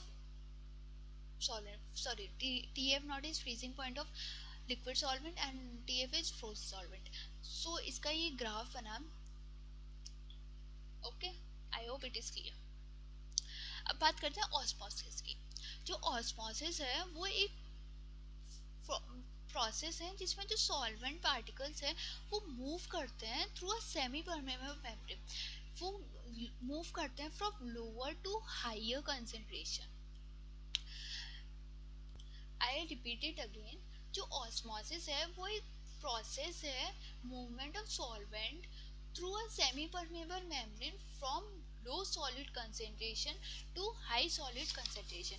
इसमें जो सॉल्वेंट पार्टिकल्स हैं वो लो कंसेंट्रेशन से हाई कंसेंट्रेशन तक move करते हैं through a semi permeable membrane. Semi permeable membrane एक membrane होती है जिसमें जो सिर्फ कुछ सॉलिड पार्टिकल्स को मूवमेंट अलाउ करती है। ये बनी होती है या तो pancreas of slaughtered pig, or copper ferrocyanide. Copper ferrocyanide is synthetic semi-permeable membrane and इस ऑर्गेनिक होती है। जो पिग्स का सॉर्टेड पिग होता है उसका जो पैनक्रियाज होता है उसको यूज करता है। अब क्या होता है इसमें क्या होता है, सॉल्वेंट पार्टिकल्स ही मूव करते हैं, सॉलिड पार्टिकल्स नहीं, जिसकी वजह से जो वाटर है वो डाइल्यूट की तरफ ज्यादा मूव करेगा, क्योंकि वो लो ऑस्मोसिस में लोअर टू हायर होता है, तो जो वाटर है वो भी हायर मतलब वो डाइल्यूटेड की तरफ डाइल्यूटेड से कंसंट्रेटेड की तरफ मूव करेगा।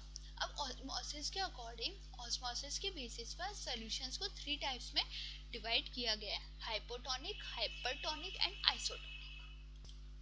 अब हाइपोटोनिक सॉल्यूशन वो सॉल्यूशन होता है, कोई दो सॉल्यूशन लो, सॉल्यूशन ए एंड बी, उनको हमने किसी भी ये ट्यूब से कनेक्ट कर दिया, पर जो सॉल्यूशन ए है उसकी कंसेंट्रेशन लो है, और जो सॉल्यूशन बी है ये मान लो वाटर लिया हमने, सॉल्यूशन बी है उसकी कंसेंट्रेशन का वो तो डाइल्यूट है, सो ए की कंसेंट्रेशन लो है, तो जो वाटर होगा वो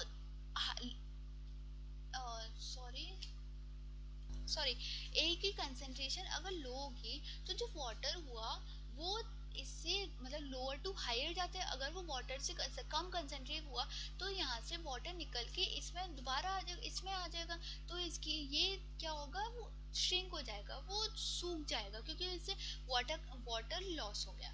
अब दूसरी बात करें, अगर कंसेंट्रेशन इसकी ज्यादा होती, अगर इसकी कंसेंट्रेशन ज्यादा होती तो जो वाटर है वो बी टू ए चला जाएगा, जिसकी वजह से जो ये सॉल्यूशन है उसकी कंसेंट्रेशन ज्यादा हो जाएगी। अब मान लो एक सेल है, अब सेल की कंसेंट्रेशन, सेल एक ऐसे मीडियम में रखा हुआ है जिसमें सेल एक ऐसे सॉल्यूशन में रखा हुआ है जिसमें सेल की कंसेंट्रेशन ज्यादा है और जो वाटर है उसकी कंसेंट्रेशन कम है, तो वाटर हायर टू लोअर जाता है, तो वाटर यहाँ से अंदर चला जाएगा, जिसकी वजह जो सेल है वो उसमें पानी भर जाएगा और वो स्वेल हो जाएगा और लास्ट में वो बर्स्ट हो जाएगा। अब बात करते हैं, अगर सेल ऐसी सॉल्यूशन में रखा है जिसकी कंसेंट्रेशन सेल से ज्यादा है, तो जो सेल का वाटर कंटेंट है वो लॉस हो जाएगा, वो सॉल्यूशन में चला जाएगा, जिसकी वजह से जो सेल है वो श्रिंक कर जाएगा, पिचक जाएगा। और एक तरफ आता है जो सेल है ऐसे सॉल्यूशन में रखो जो जिसकी कंसेंट्रेशन सेल की कंसेंट्रेशन के बराबर हो, इक्वल कंसेंट्रेशन, तो वो उसमें कुछ नहीं होगा, no net movement of particles और वाटर पार्टिकल्स, ये ऐसे ही रहेंगे, ना सेल स्वेल होगा ना श्रिंक होगा।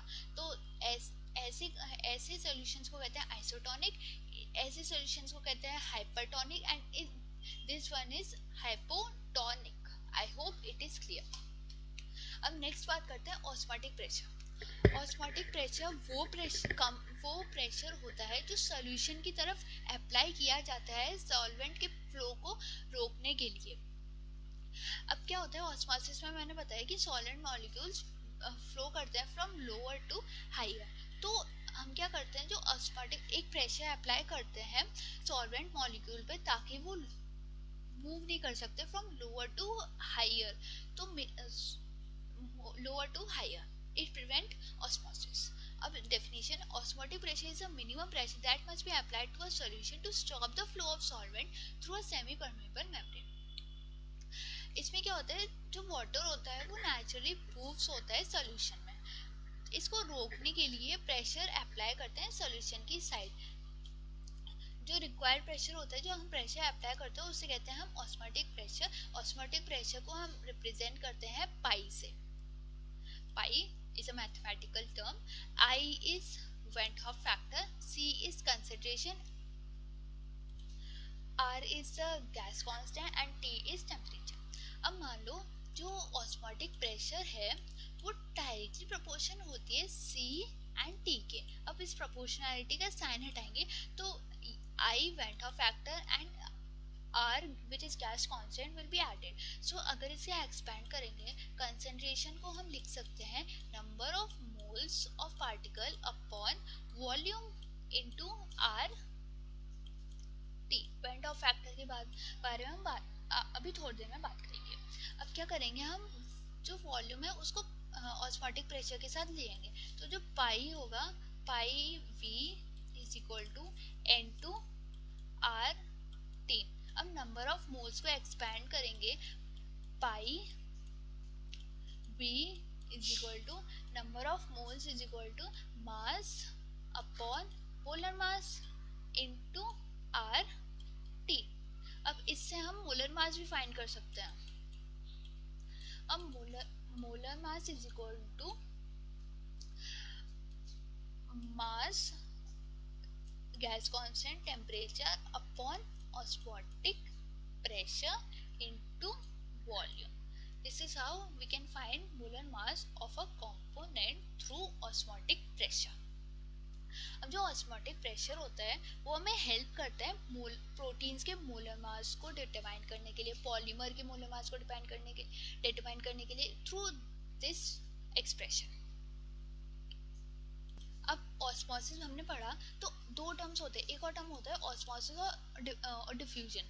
अब ऑस्मोसिस में क्या होता है, जो ऑस्मोसिस में सिर्फ सॉल्वेंट के पार्टिकल्स का ट्रांसफर होता है फ्रॉम लोअर टू हायर, पर जो डिफ्यूजन होता है उसमें सॉल्यूट और सॉल्वेंट दोनों पार्टिकल्स का मूवमेंट होता है from lower to higher through a semi इसमें सेमी परमेबल मेम्ब्रेन का यूज होता है। पर जो डिफ्यूजन है उसमें सेमी परमेबल मेम्ब्रेन का यूज नहीं होता क्योंकि उसमें सॉल्यूट और सॉल्वेंट दोनों कंपोनेंट्स का मूवमेंट फॉलो होता है। अब बात करते हैं रिवर्स ऑस्मोसिस। अब हमने अभी पढ़ा ऑस्मोटिक प्रेशर। अब हमने किसी भी सॉल्यूशन में ऑस्मोटिक प्रेशर लगाया तो अगर ऑस्मोटिक प्रेशर ज़्यादा हो गया सॉल्यूशन में तो उसका जो फ्लो है वो बैकवर्ड होगा, वो उल्टा हो जाएगा। तो जनरली तो low concentration to high concentration, पर अगर हम उसमें ज़्यादा ऑस्मोटिक प्रेशर अप्लाई कर देंगे तो वो उसका मूवमेंट हो जाएगा higher to lower. This is known as reverse osmosis. जब ऑस्मोसिस रिवर्स हो जाए उसको कहते हैं reverse osmosis, RO। Definition: reverse osmosis is a process in which solvent is forced to move from a solution to pure solvent side through a semi-permeable membrane by applying pressure greater than the osmotic pressure. Okay? जब हम ज़्यादा pressure apply करते हैं osmotic pressure से तब उसकी जो passage है वो उल्टा हो जाता है, उसे कहते हैं रिवर्स ऑस्मोसिस। अब नॉर्मली क्या होता है, जो वाटर है वो हायर कंसंट्रेशन की तरफ मूव करता है फ्रॉम लोअर टू हायर, पर अगर हम उसमें ज़्यादा प्रेशर लगाएंगे तो वो मूव करेगा हायर टू लोअर। इसके लिए हमें बस एक कंडीशन रिक्वायर्ड होती है, जो अप्लाइड प्रेशर हुआ वो ज़्यादा होना चाहिए ऑस्मोटिक प्रेशर से, तभी वो रिवर्स ऑस्मोसिस फॉलो करेगा।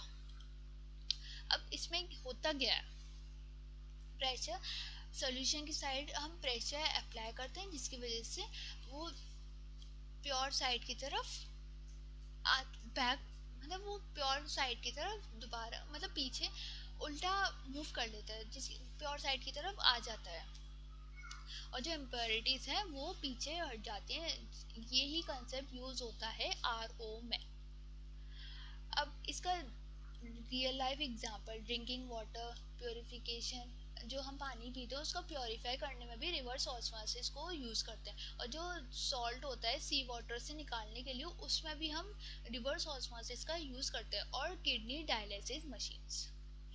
ओके, अब बात करते हैं जो ऑस्मोसिस है और ऑस्मोटिक प्रेशर है उसमें डिफरेंस क्या होता है। जो ऑस्मोसिस होता है वो मूवमेंट होता है सॉल्वेंट पार्टिकल्स का सेमी परमेबल मेम्ब्रेन के थ्रू, पर जो ऑस्मोसिस होता है वो प्रेशर होता है जो ऑस्मोसिस को रोकने में हेल्प करता है।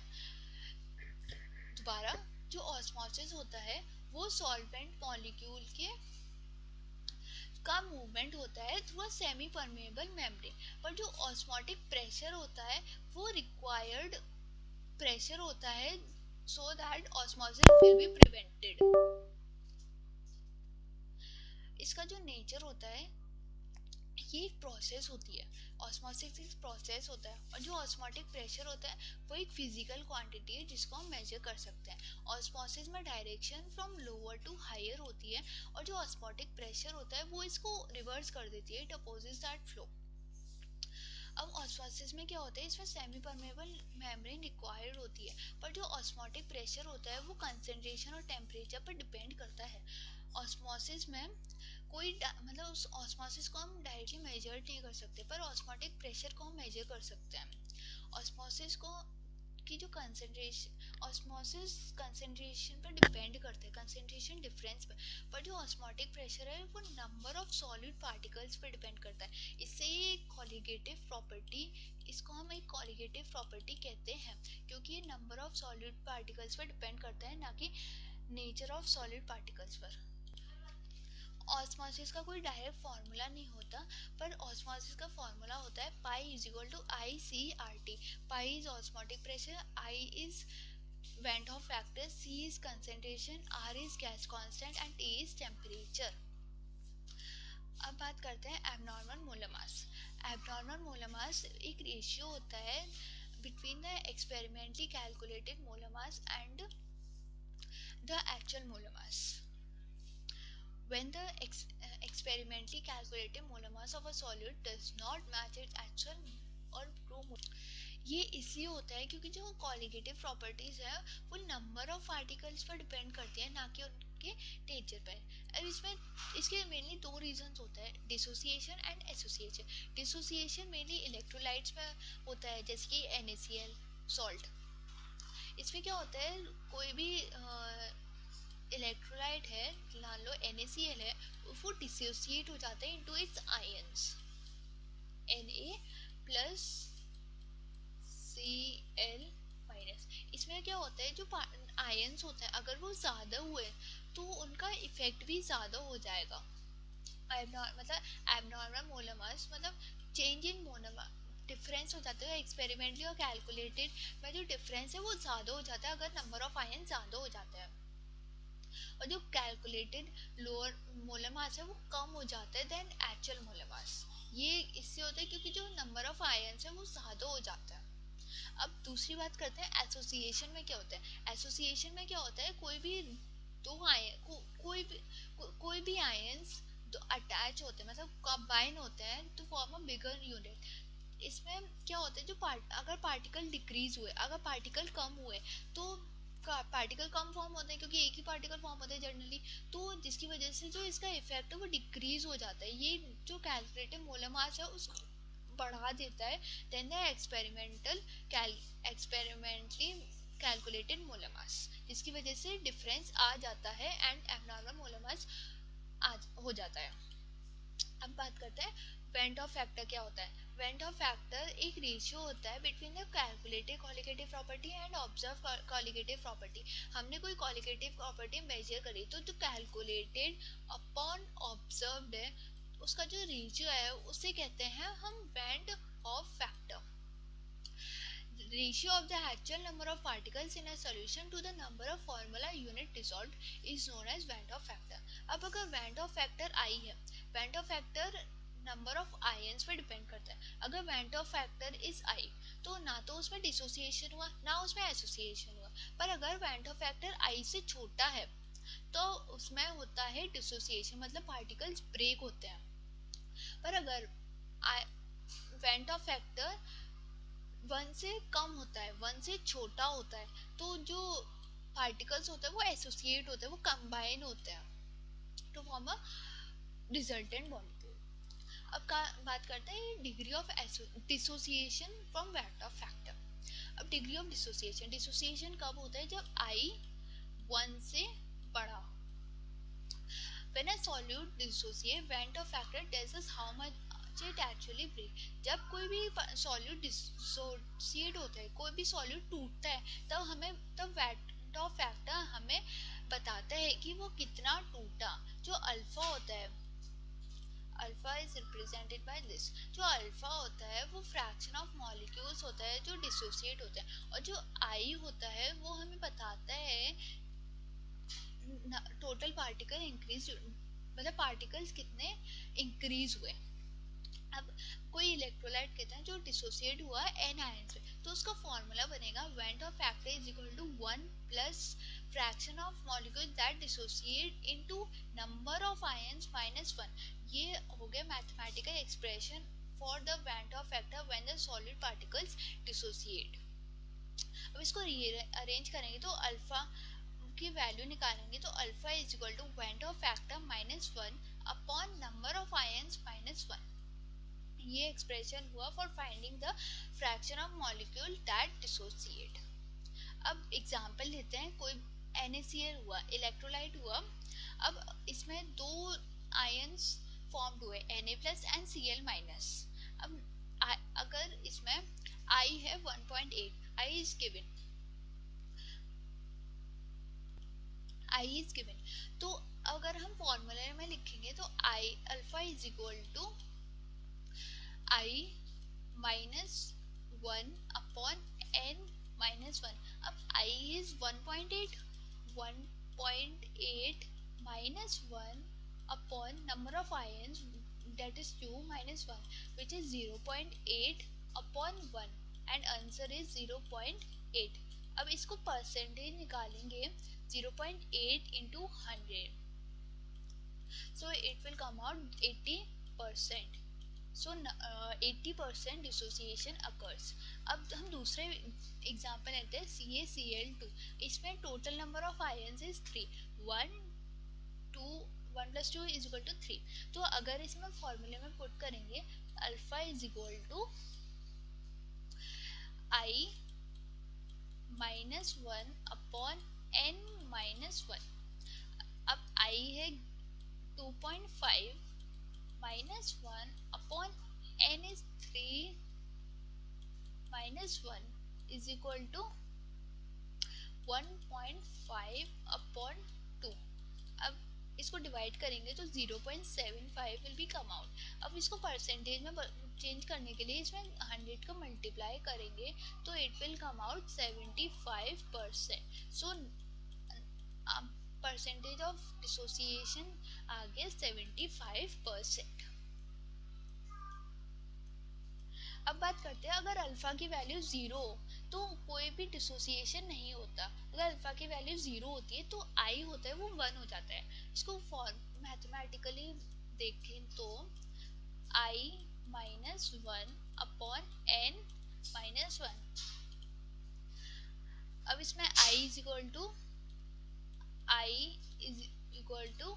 1। अगर हम अल्फा की जगह 0 पुट कर देंगे n minus 1 तो I will come out 1 which means no dissociation will occur। अब बात करते हैं, अगर अल्फा 1 हुआ तो डिसोसिएशन होता है वो, सॉरी, अगर अल्फा 1 हुआ तो जो van Hoff factor will be come out 1। अब I is equal to 1 plus 1 n minus 1 is equal to 1 plus n minus 1, and 1 plus 1 1 minus 1 is equal to 0। I will be come out which is equal to number of ion which will dissociate। I hope it is clear। अब बात करते हैं degree of association from van't Hoff factor. कितने कितने particles associate हुए। अब इसमें alpha is equal to alpha में बताएगा कि कितने पार्टिकल एसोसिएट हुए मॉलिक्यूल्स के जब वो आयंस कंबाइन होते हैं। जैसे कि डाइमराइजेशन में, जब डाइमराइजेशन होता है तब जितने पार्टिकल एसोसिएट होते हैं तब उन्हें कहते हैं degree of association. The Van der factor I tells how many particles actually exist in solution compared to what we expected। अब एसोसिएशन के लिए जो नंबर ऑफ पार्टिकल्स है वो कम होना चाहिए, मतलब जो आई होता है वो 1 से छोटा होना चाहिए। तो अल्फा, तो आई का फॉर्मूला बना 1 minus alpha 1 upon 1 upon n। ये आ गया डिग्री ऑफ एसोसिएशन का मैथमेटिकल एक्सप्रेशन। अब इसको अल्फा अल्फा के टर्म्स में, तो alpha is equal to 1 minus I upon I, 1 minus 1 upon N. अब बात करते हैं van't Hoff factor colligative properties में कैसे यूज होता है, क्या होता है उसका। अब relative lowering of vapour pressure में अगर वेंट ऑफ फैक्टर लाएंगे तो जो relative lowering of vapour pressure that is delta P upon P is equal to I into H solute, मतलब delta P which is partial pressure and P naught which is vapor pressure is equal to I which is Van't Hoff factor into mole fraction of solute। अगर solute ज़्यादा dissociate हुआ तो जो particles है वो ज़्यादा form होंगे, जिसकी वजह से जो लोअरिंग ऑफ वेपर प्रेशर है वो ज़्यादा हो जाएगी, मतलब जो वेपर प्रेशर है वो ज़्यादा डिक्रीज हो जाएगा। अब अगला होता है एलिवेशन एंड बॉइलिंग पॉइंट। अब एलिवेशन इन बॉइलिंग पॉइंट में delta T B which is elevation in boiling point is equal to I K B into M, and then depression in freezing point delta T F depression in freezing point is equal to I K F M which is molarity. Osmotic pressure pi is equal to I C R T. अब बात करते हैं अगर आई अगर 1 हुआ तो कोई change नहीं होगा, अगर आई 1 से बड़ा हुआ तो जो वो डिसोसिएट होगा, वो डिसोसिएशन वाली कंडीशन है, जो पार्टिकल होंगे वो ज़्यादा होंगे, वो ज़्यादा नंबर होगा उनका, जो ज़्यादा आयंस होंगे, आयंस फॉर्म होंगे। पर जो आई अगर 1 से छोटा होगा तब एसोसिएशन की कंडीशंस होगी, जिसमें पार्टिकल काउंट है, जिसमें पार्टिकल फॉर्म्ड होंगे वो डिक्रीज होंगे, वो कम होंगे। अब कम होंगे। आई होप इट इज क्लियर। अब सॉल्यूशन चैप्टर पूरा कंप्लीट हो गया। अब कुछ क्वेश्चंस की बात करते हैं। फर्स्ट क्वेश्चन है which of the following shows positive deviation from Raoult's law. इस क्वेश्चन में पूछा है कि राउल्स लॉ से पॉजिटिव डेविएशन कौन सा मिक्सचर शो करेगा। पॉजिटिव डेविएशन में क्या होता है, जो ए इंटरैक्शन है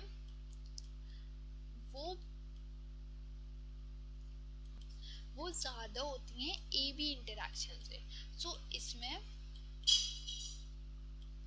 जो इथेनॉल एंड वाटर है, इथेनॉल और वाटर का जो मिक्सचर फॉर्म्ड होगा उसमें क्या होगा, जो ए बी इंटरैक्शन है, जो इथेनॉल और वाटर की जो इंटरैक्शन है वो छोटी होती है इथेनॉल और इथेनॉल की इंटरैक्शन से और वाटर और वाटर की इंटरैक्शन से, जिसकी वजह से ये पॉजिटिव डेविएशन शो करेगा। So correct answer is B. अब इसमें एसीटोन और क्लोरोफॉर्म की बात करें तो जो एसीटोन और क्लोरोफॉर्म है उनकी जो इंटरैक्शन एसीटोन क्लोरोफॉर्म की वो ज़्यादा होगी, वो ग्रेटर होगी एसीटोन की और क्लोरोफॉर्म की, जिसकी वजह से ये नेगेटिव डेविएशन शो करेगा। और ये दोनों भी बेंजीन और टोलिन, जो मिक्सचर ऑफ बेंजीन और टोलिन है, ये दोनों भी और हेक्सेन एंड हेप्टे ये भी नेगेटिव डेविएशन शो करेंगे। ये इसलिए क्योंकि जो ए बी इंटरैक्शन है इन दोनों सॉल्यूशंस में वो इंडिविजुअल की इंटरैक्शन से बड़ी होगी, जिसकी वजह से ये शो करेंगे नेगेटिव डेविएशन। अब next question is Raoult's law is applicable to. Raoult's law applicable कब होता है? only ideal solution, only dilute solutions, both ideal and dilute solutions, only non-ideal solution। only तो नहीं, ये आइडल और डाइल्यूट सॉल्यूशन दोनों पे एप्लीकेबल होता है। So correct answer is C. अब next question is which property depends only on the number of solid particles. ऐसी कौन सी प्रॉपर्टी जो सिर्फ नंबर ऑफ सॉलिड पार्टिकल पर डिपेंड करती है, जिसे कहते हैं हम कॉलिगेटिव प्रॉपर्टी। तो इन चारों में से कॉलिगेटिव प्रॉपर्टी कौन सी है? Which is osmotic pressure. Osmotic pressure only depends on number of solid particles and independent on the nature. ये जो तीन प्रॉपर्टीज है वो nature of the solid particles पर डिपेंड करती है, इसलिए इन तीनों को कॉलिगेटिव प्रॉपर्टी नहीं बोला है। अब fourth question is addition of a non volatile solute. अगर हम किसी में नॉन वॉलेटाइल सॉल्यूट डालेंगे तो उसका जो वेपर प्रेशर है वो डिक्रीज हो जाता है। So correct answer is decrease in vapour pressure. अब नेक्स्ट क्वेश्चन आता है for a solute that undergoes association the value of I is, अगर कोई सॉल्यूट एसोसिएशन करता है तो आई 1 से छोटा होगा, 1 से बड़ा होगा, या फिर 1 के इक्वल होगा या 0 होगा।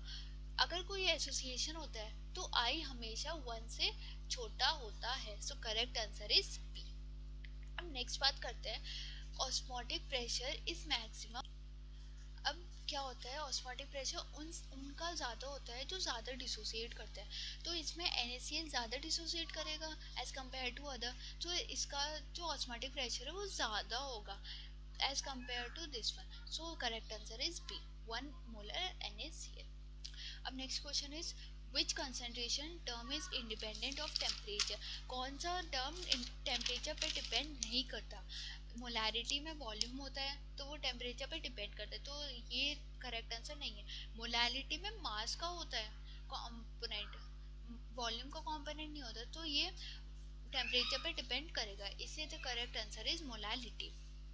नेक्स्ट बात करते हैं, azeotropes are ideal solution with constant boiling point, always show negative deviation, always show positive deviation. Azeotropes वो मिक्सचर होते हैं जिनका जो बॉइलिंग पॉइंट होता है वो सेम होता है और उनकी जो कंपोजिशन होती है लिक्विड और वेपर फेज में वो सेम होती है। तो जो सॉल्यूशन जिनका बॉइलिंग पॉइंट सेम होगा वो उन्हें कहते हैं azeotropes. So correct answer is B.